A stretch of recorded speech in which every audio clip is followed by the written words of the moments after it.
আসসালামু আলাইকুম। আজকে আমরা শিখব হচ্ছে কারক। কারক নিয়ে আজকে আমরা বিভিন্ন ধরনের শর্টকাট শিখব, যেটা দিয়ে আসলে কাজে লাগবে আমাদের হচ্ছে এমসিকিউর ক্ষেত্রে। আসলে এটা কিভাবে সহজভাবে নির্ণয় করা যায় আজকে আমরা সেটা দেখাবো এবং কিছু গুরুত্বপূর্ণ তথ্য জানবো এবং অনুশীলনের এমসিকিউগুলো সলভ করব। আর আমি বলে রাখি, এসএসসি পরীক্ষার জন্য অনুশীলনের এমসিকিউগুলো খুবই গুরুত্বপূর্ণ। এবার এসএসসি পরীক্ষায় সম্পূর্ণ প্রশ্ন হয়েছে বোর্ড বইয়ের আলোকে, সম্পূর্ণ প্রশ্ন হয়েছে বোর্ড বইয়ের আলোকে। ওই জন্য বোর্ড বইটা সুন্দরভাবে পড়তে হবে বিশ্লেষণ করে। তো আজকে আমরা আলোচনা করব হচ্ছে কারক নিয়ে। তো আমি কারকের সংজ্ঞাটা লিখে রেখেছি এখানে। কারকের সংজ্ঞাটা হচ্ছে কি, ক্রিয়ার সঙ্গে বিশেষ্য ও সর্বনামের যে সম্পর্ক তাকেই কারক বলে। তাহলে ক্রিয়ার সঙ্গে কার সম্পর্ক বোঝাচ্ছে? ক্রিয়ার সঙ্গে বিশেষ্য ও সর্বনামের সম্পর্ক যে বোঝাবে সেটা হচ্ছে কি কারক। তাহলে ক্রিয়ার সঙ্গে বিশেষ্য ও সর্বনামের যে সম্পর্ক তাকে কারক বলে। এখন কথা হচ্ছে ভাইয়া, বিশেষ্য কি? বিশেষ্য বলতে আসলে আমরা সহজ ভাষায় বলতে পারি হচ্ছে নাউন বা নাম। এটা আমরা বলতে পারি যে কোনো বস্তু, প্রাণী ইত্যাদির নাম। এখানে আমি নাউন লিখে রাখলাম। আর হচ্ছে সর্বনাম হচ্ছে প্রোনাউন, অর্থাৎ নাউনের পরিবর্তে যা ব্যবহৃত হয়, যেরকম হচ্ছে সে, তুমি, এগুলো হচ্ছে কি সর্বনাম। আর বিশেষ্য হচ্ছে যে কোনো কিছুর নাম হচ্ছে কি, প্রাণী, বস্তু ইত্যাদির নাম হচ্ছে কি বিশেষ্য। আর সর্বনাম হচ্ছে ওই যে ওগুলার যে পরিবর্তে যেগুলান ব্যবহৃত হয় সেগুলান, অর্থাৎ নাউনের পরিবর্তে যা ব্যবহৃত হয়। তো আমরা বিশেষ্য এবং সর্বনাম সম্পর্কে আরও বিস্তারিত জানবো, আমাদের এটা সম্পর্কে পরিচ্ছেদ আছে সেখানে। তো এখানে আমরা বুঝলাম, তবে এটা মনে রাখতে হবে বিশেষ্য এবং সর্বনামের সময়, বিশেষ্য এবং সর্বনামের সাথে অনেক সময় দেখা যাবে যে এখানে বিভক্তি বা অনুসর্গ যুক্ত হয়। তাহলে কি যুক্ত হয়? বিভক্তি এবং অনুসর্গ যুক্ত হয়।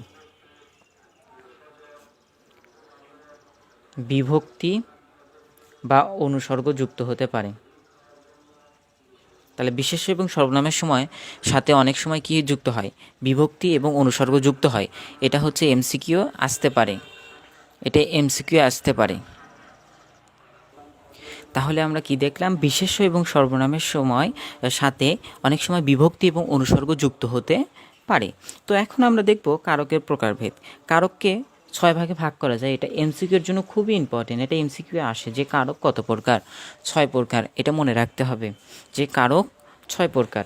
এখন 6 প্রকার কী কী আমরা কিন্তু সবাই জানি 6 প্রকার কী কী। তো 6 প্রকারে যদি আমরা একটু নামগুলো জানতে চাই, প্রথমে হচ্ছে কর্তা কারক, তারপরে হচ্ছে কর্মকারক, কর্তা, কর্ম, করণ, তারপরে হচ্ছে কি অপাদান, অপাদান, তারপরে কি অপাদানের পরে হচ্ছে অধিকরণ, অধিকরণের পরে হচ্ছে সম্বোধন,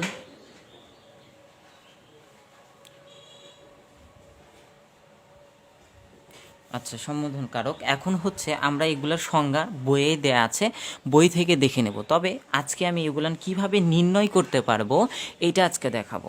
তো এটা আমরা কিভাবে নির্ণয় করতে পারি সেটা প্রথমে আগে আমরা দেখব হচ্ছে কর্তা কারক সম্পর্কে। কর্তা কারকটা আমরা কিভাবে নির্ণয় করব এটা আগে দেখি। কর্তা কারক নির্ণয় করার জন্য আমরা আগে একটা বাক্য নেব। তবে আমি বলি, কর্তা কারক নির্ণয় করার জন্য যে বাক্যটা থাকবে ওই ক্রিয়াপদটাকে যদি কে বা কারা দিয়ে যদি প্রশ্ন করা যায়, কে বা কারা দিয়ে যদি প্রশ্ন করা যায়, কে বা কারা দিয়ে প্রশ্ন যদি করা যায়, আচ্ছা সংক্ষিপ্তভাবে লিখলাম, আপনারা লিখে নেবেন। তাহলে কে বা কারা দিয়ে যদি প্রশ্ন করা যায় ওই ক্রিয়াপদকে, তাহলে ওই যে ক্রিয়া কে বা কাকে দ্বারা প্রশ্ন করে যেটুকু উত্তর পাওয়া যাবে ওই উত্তরটুকু হচ্ছে কোন কারক? কর্তা কারক। তাহলে যদি আমরা কে বা কারা দিয়ে প্রশ্ন করতে পারি তাহলে সেখানে কর্তা কারক আছে, এটা আমরা ধরে নিতে পারবো। তাহলে মুখের কথায় তো বিশ্বাস করা যাবে না, একটু উদাহরণ দেখা যাক। আমরা যদি বই থেকে একটা উদাহরণ নেই, সেটা হচ্ছে কি, আমরা নদীর ঘাট থেকে রিক্সা নিয়েছিলাম। আমরা নদীর ঘাট থেকে রিক্সা নিয়েছিলাম। আমরা নদীর ঘাট থেকে রিক্সা নিয়েছিলাম। ঘাট থেকে, আমরা নদীর ঘাট থেকে রিক্সা নিয়েছিলাম। এটাকে যদি আমি বললাম কে বা কারা দিয়ে যদি প্রশ্ন করা যায়, এখানে আমরা নিচে দাগ দেওয়া আছে, বলছে এটা কোন কারক। তো এখানে যদি আমরা যদি প্রশ্ন করি কারা নদীর ঘাট থেকে রিক্সা নিয়েছিল, কারা নদীর ঘাট থেকে রিক্সা নিয়েছিল। তার মানে আমি এখানে প্রশ্ন করতে পারলাম কি দিয়ে, কারা দিয়ে। তার মানে আমি এখানে কারা দিয়ে প্রশ্ন করতে পারলাম, এটা প্রশ্ন করা গেল। তার মানে এটা কোন কারক? এটা হচ্ছে কর্তা কারক। তা আশা করি কর্তা কারক আমরা নির্ণয় করব কে বা কারা দিয়ে প্রশ্ন করব। এভাবে যেটা থাকবে সেটাকে কে বা কারা দিয়ে যদি প্রশ্ন করা যায় ওটা হচ্ছে কি কারক? কর্তা কারক। এটা হচ্ছে শর্টকাট টেকনিক আর কি। এরপরে আমরা হচ্ছে কর্তা কারকের পরে দেখব হচ্ছে কর্মকারক। কর্তা কারকের পরে দেখব হচ্ছে কর্মকারক। তো কর্মকারক কিভাবে আমরা চিনব? কর্মকারক কিভাবে চিনব? কর্মকারক চেনার উপায় হচ্ছে ওই যে ক্রিয়াপদটা থাকবে সেটাকে কি এবং কাকে দিয়ে যদি আমরা প্রশ্ন করি, ওই ক্রিয়াপদকে যদি কি এবং কাকে দিয়ে যদি প্রশ্ন করি, কি এবং কাকে দিয়ে যদি প্রশ্ন করি, সেক্ষেত্রে আমরা যেটা পাবো সেটা হচ্ছে কি কারক? কর্মকারক। তাহলে কি দিয়ে প্রশ্ন করব? কি দ্বারা প্রশ্ন করব? সেটা হচ্ছে কি এবং কাকে দিয়ে যদি প্রশ্ন করি। তাহলে একটা উদাহরণ দেখা যাক, উদাহরণ দেখলে আমাদের উত্তরটা ক্লিয়ার হয়ে যাবে। এখন যদি আমরা যদি নেই শিক্ষককে জানাও, কাকে জানাও? শিক্ষককে জানাও। শিক্ষককে জানাও। এখন বলল যে এটা প্রশ্ন করলাম যে কাকে জানাও? শিক্ষককে জানাও। তার মানে শিক্ষক এখানে কোন কারক? এখানে হচ্ছে কর্মকারক। এখানে হচ্ছে কি কারক? কর্মকারক। এখন কথা হচ্ছে ভাইয়া এমসিকিউ সলভ করতে গেলে ওখানে আবার ফির দেখা যে হলো কোন কারকে কোন বিভক্তি। ঠিক আছে, বিভক্তি যখন আলোচনা করব তখন এটা পরিষ্কার হবে। এখন শুধু কারকটা চেনার উপায়টা শুধু জেনে রাখলে ভালো হবে। তো কর্মকারক গেল। কর্মকারকের পরে আমরা এবার দেখব হচ্ছে করণকারক। তাহলে আগে আবার বলি যে কর্মকারক আমরা কি দিয়ে বার করব? একটা হচ্ছে কি দ্বারা প্রশ্ন করব, হচ্ছে কি এবং কাকে দ্বারা যদি প্রশ্ন করা যায় সেটা হবে কি কারক? কর্মকারক। আর আমরা এই পাশে দেখলাম হচ্ছে কে এবং কারা দিয়ে যদি প্রশ্ন করা যায় সেটা হচ্ছে কর্তাকারক। সেটা কোন কারক? কর্তাকারক। এরপরে আমরা দেখব হচ্ছে করণকারক। করণকারকের ক্ষেত্রে এই ক্রিয়াপদকে যদি আমরা কি দিয়ে এবং কিসের দ্বারা যদি প্রশ্ন করতে পারি, কি দিয়ে, কিসের দ্বারা, কি দিয়ে কিসের দ্বারা বা কিসের সাহায্যে, কিসের সাহায্যে এগুলান দিয়ে যদি প্রশ্ন করা যায় বা কি উপায়েও হতে পারে, এগুলো দ্বারা যদি প্রশ্ন করা যায় সেক্ষেত্রে আমরা যেটা পাবো সেটা হচ্ছে করণকারক। তো করণকারক যদি আমরা একটা উদাহরণ লিখি, ভেড়া দিয়ে, কি দিয়ে? ভেড়া দিয়ে চাষ করা সম্ভব নয়। ভেড়া দিয়ে চাষ করা সম্ভব নয়। তো এখানে বলল যে হলো ভেড়া দিয়ে নিচে দাগ আছে, তাই এটাকে প্রশ্ন করা, তো এটা প্রশ্ন করা যাবে কি দিয়ে চাষ করা সম্ভব নয়। তাহলে আমরা কি দ্বারা প্রশ্ন করতে পারলাম? কি দিয়ে চাষ করা সম্ভব নয়। তাহলে আমরা এখানে কি দিয়ে প্রশ্ন করতে পারলাম? কি দিয়ে প্রশ্ন করতে পারলাম। তার মানে এটা কোন কারক? এটা হচ্ছে করণকারক। তাহলে করণকারক বার করার জন্য আমরা প্রশ্ন করব হচ্ছে কি দিয়ে, কিসের দ্বারা, কিসের সাহায্যে, কি উপায়ে। তা আশা করি যে কর্তা, কর্ম, করণ ক্লিয়ার। এবার আমরা দেখব হচ্ছে অপাদানকারক। এবার কি দেখব? অপাদানকারক। এই অপাদান কারক এবং হচ্ছে অধিকরণ কারক, এই দুটো খুবই ইম্পর্টেন্ট। অপাদান এবং অধিকরণ এই দুটো থেকে খুবই ইম্পর্টেন্ট, প্রশ্ন আসে। অপাদান এবং অধিকরণ থেকে প্রশ্ন আসে। এখানে মনে রাখতে হবে অপাদান কারক যদি আমরা বার করতে যাই, অপাদান কারক বার করার জন্য আমরা প্রশ্ন করব হচ্ছে কোথা থেকে, কি হতে, কিসের হতে, কি দিয়ে, এগুলান দ্বারা যদি আমরা প্রশ্ন করি, আমরা কি দ্বারা প্রশ্ন করব? এই ক্রিয়াপদকে প্রশ্ন করব হচ্ছে কোথা থেকে,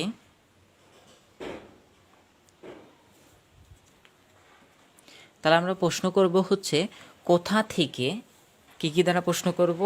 কোথা থেকে, কি হতে, কি দ্বারা, কোথা থেকে, কি হতে, কিসের হতে,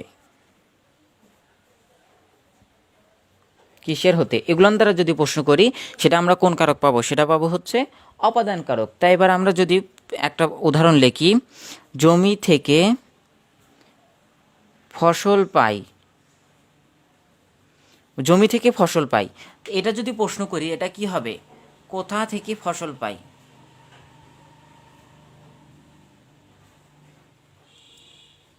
তাহলে এটা কি কারক? এটা হচ্ছে অপাদান কারক। জমি থেকে এটা কি কারক? অপাদান কারক। এবার আমরা দেখব অধিকরণ কারক। অধিকরণ কারকের ক্ষেত্রে আমরা দেখব অধিকরণ কারকটা যখন আমরা বার করব এটাকে প্রশ্ন করব হচ্ছে কোথায় কিসে কখন। কোথায় কিসে কখন। কোথায় কিসে কখন। কোথায় কিসে কখন। কোথায় কিসে কখন দ্বারা যদি আমরা প্রশ্ন করি যখন যেটা পাবো সেটা হচ্ছে কি কারক? অধিকরণ কারক। তো একটা উদাহরণ লিখি, বাড়ি, না এটা দেব না, এটা যদি দেই যে বাবা বাড়িতে আছেন। বাবা বাড়িতে আছেন, তো বাড়িতে নিচে দাগ দেওয়া আছে, বলছে এটা কোন কারক? তো আমরা যদি এটাকে প্রশ্ন করি বাবা কোথায়, যদি প্রশ্ন করি বাবা কোথায় আছেন, প্রশ্ন করা গেছে কি না? হ্যাঁ গেছে। তার মানে এটা কি কারক? এটা হচ্ছে অধিকরণ কারক। এখন আমি সম্বোধন কারক সম্পর্কে বলি। এই সম্বোধন কারকটা হচ্ছে কি, এইগুলান কোনো একটা দিয়ে যদি কোনো কিছু করা না যায় সেক্ষেত্রে হয়তো সেটা সম্বোধন কারক হয়ে যাবে। ঠিক আছে, এটা সহজ উপায়। যেরকম ফুলের গন্ধে ঘুম আসে না, এটা একটু উদাহরণগুলো দেখলে এখান থেকে কমন আসবে সম্বোধন কারকের ক্ষেত্রে।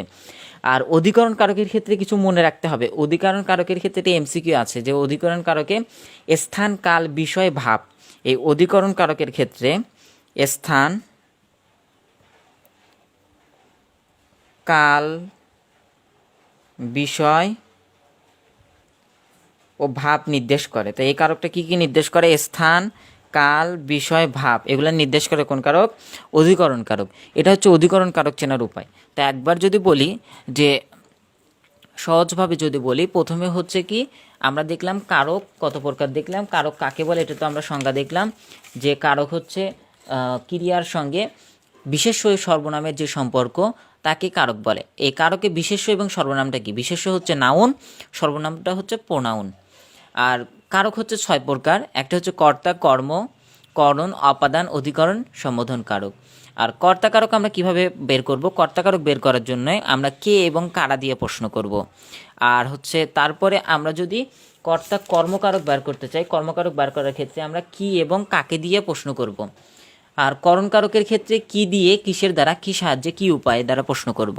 অপাদানের ক্ষেত্রে কোথা থেকে, কি হতে, কিসের হতে, এটা দ্বারা প্রশ্ন করব।